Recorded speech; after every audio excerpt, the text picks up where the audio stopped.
ಸರಣಿ ಸಾವಿನ ಪ್ರಕರಣಗಳು ಇಡೀ ರಾಜ್ಯವನ್ನೇ ಬೆಚ್ಚಿ ಬೀಳಿಸಿತ್ತು. ಈಗ ಸಿಂಧನೂರಲ್ಲೂ ಸಹ ಬಾಣಂತಿಯರ ಸರಣಿ ಸಾವಾಗಿದೆ. 3 ತಿಂಗಳಲ್ಲಿ 10 ಬಾಣಂತಿಯರು ಕೊನೆಯುಸಿರೆಳೆದಿದ್ದಾರೆ. ಬಳ್ಳಾರಿಗೂ ಮುನ್ನವೇ ಸಿಂಧನೂರಲ್ಲಿ ಬಾಣಂತಿಯರ ಸಾವಾಗಿದೆ. 3 ತಿಂಗಳಲ್ಲಿ ಬರೋಬ್ಬರಿ 10 ಬಾಣಂತಿಯರು ಸಾವಿಗೀಡಾಗಿದ್ದಾರೆ.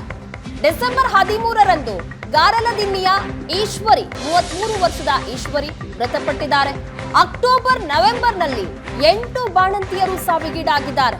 ಚೆನ್ನಮ್ಮ, ಮೌಸಂಬಿ ಮಂಡಲ್, ಚಂದ್ರಕಲಾ, ರೇಣುಕಮ್ಮ, ಅನಿತಾ, ರೇಖಾ, ರೆಹಮತ್ ಬಿ, ಮುಸ್ಕಾನ್ ಸಾವಿಗೀಡಾಗಿದ್ದಾರೆ.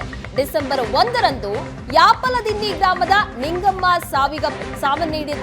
ಸಾವಿಗೀಡಾದ್ರು. ಬಾಣಂತಿಯರ ಸಾವಿನ ಕುರಿತು ಈಗ ತನಿಖೆಗೆ ಆಗ್ರಹಿಸಲಾಗಿದೆ. ಸಚಿವ ಡಾಕ್ಟರ್ ಶರಣಪ್ರಕಾಶ್ ಪಾಟೀಲ್ ಅವರಿಗೆ ಮುತ್ತಿಗೆ ಹಾಕಿದ್ರು. ಹೀಗಾಗಿ ಸಂತ್ರಸ್ತರ ಕುಟುಂಬಕ್ಕೆ ಪರಿಹಾರವನ್ನ ನೀಡಬೇಕು ಅಂತ ಆಗ್ರಹಿಸಿದ್ದಾರೆ. ಬಾಣಂತಿಯರ ಸಾವಿನ ಕುರಿತು ತನಿಖೆ ಆಗಬೇಕು, ಸಂತ್ರಸ್ತರ ಕುಟುಂಬಕ್ಕೆ ಪರಿಹಾರವನ್ನ ನೀಡಬೇಕು ಅಂತ ಆಗ್ರಹಿಸಿ ಸಚಿವ ಡಾಕ್ಟರ್ ಶರಣಪ್ರಕಾಶ್ ಪಾಟೀಲ್ ಅವರಿಗೆ ಮುತ್ತಿಗೆ ಹಾಕಿದ್ದಾರೆ. 3 ತಿಂಗಳಲ್ಲಿ 10 ಬಾಣಂತಿಯರು ಸಾವಿಗೀಡಾಗಿದ್ದಾರೆ. ಬಳ್ಳಾರಿಗೂ ಮುನ್ನವೇ ಸಿಂಧನೂರಿನಲ್ಲಿ ಬಾಣಂತಿಯರ ಸಾವಾಗಿರೋದು. ಹೀಗಾಗಿ ಇದರ ಬಗ್ಗೆ ಸರಿಯಾದಂತಹ ತನಿಖೆ ಆಗಬೇಕು, ಸಂತ್ರಸ್ತ ಕುಟುಂಬಗಳಿಗೆ ಪರಿಹಾರವನ್ನ ನೀಡಬೇಕು ಅಂತ ಸಚಿವರಿಗೆ ಈ ರೀತಿಯಾಗಿ ಮುತ್ತಿಗೆ ಹಾಕಿ ಆಗ್ರಹಿಸಿರುವಂತಹ ದೃಶ್ಯಗಳನ್ನು ನೋಡ್ತಾ ಇದ್ದೀವಿ. ಒಟ್ಟು 10 ಬಾಣಂತಿಯರ ಸಾವಾಗಿದೆ. ಡಿಸೆಂಬರ್ 1ರಂದು ಯಾಪಲದಿನ್ನಿ ಗ್ರಾಮದ ನಿಂಗಮ್ಮ ಸಾವಿಗೀಡಾಗಿದ್ರು.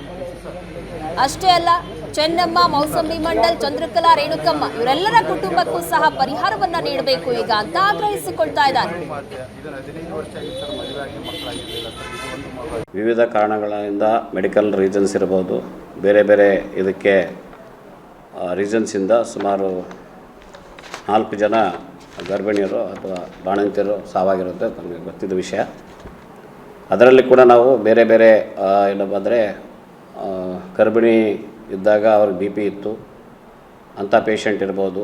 ಆಮೇಲೆ ಕೆಲವರಿಗೆ ಸರ್ಜರಿ ಆದಮೇಲೆ ರಕ್ತಸ್ರಾವ ಆಗಿ ಮತ್ತು ಕೆಲವರಿಗೆ ಪಲ್ಮನರಿ ಎಂಬಾಲಿಸಮ್ ಅಂತಾಗಿ ಕಾರ್ಡಿಯಾಕ್ ಅರೆಸ್ಟ್ ಆಗೋದು, ಮತ್ತು ಕೆಲವರಿಗೆ ಕಿಡ್ನಿ ಫೇಲ್ಯೂರ್ ಆಗಿ ಮತ್ತು ಮಲ್ಟಿ ಆರ್ಗನ್ ಡಿಸ್ಫಂಕ್ಷನ್ ಆಗಿ ಬೇರೆ ಬೇರೆ ರೀಸನ್ಗೆ ಡೆತ್ ಆಗಿದ್ದಾರೆ. ಮತ್ತು ಅದೇ ಸಮಯದಲ್ಲಿ ಬಳ್ಳಾರಿಯಲ್ಲಿ ಆಗಿದ್ದ ಸಲುವಾಗಿ ಅಲ್ಲಿ ಕೂಡ ಏನು RL ದ್ರಾವಣವನ್ನು ಯೂಸ್ ಮಾಡಿದ್ವಿ, ಅದರಿಂದ ಇರ್ಬೋದು ಅಂಥೇಳಿ ಸಂಖ್ಯೆಯನ್ನು ವ್ಯಕ್ತಪಡಿಸಿದಾಗ ನಾವು ಕೂಡ ಇಲ್ಲಿ ಇರ್ಬೋದು ಅಂಥೇಳಿ ವಿಶೇಷವಾಗಿ ಸಿಂಧನೂರು ತಾಲೂಕಿನಲ್ಲಿ ಆಗಿರುವಂಥ ಗರ್ಭಿಣಿಯರ ಏನು ಬಾಣಂತಿಯರ ಸಾವುದು ನಾವು ಕೂಡ ನಮ್ಮ ಅಸಿಸ್ಟೆಂಟ್ ಡ್ರಗ್ ಕಂಟ್ರೋಲರು ಒಂದು ರಾಜ್ಯ ಮಟ್ಟದ ಒಂದು ಇದರ ಆದೇಶದ ಮೇರೆಗೆ ಅದು ನಮ್ಮ ಸ್ಯಾಂಪಲ್ಸನ್ನು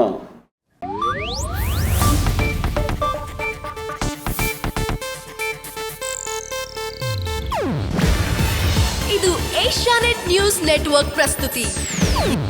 ನೀವು ನೋಡ್ತಿದ್ದೀರಾ ಏಷ್ಯಾನೆಟ್ ಸುವರ್ಣ ನ್ಯೂಸ್.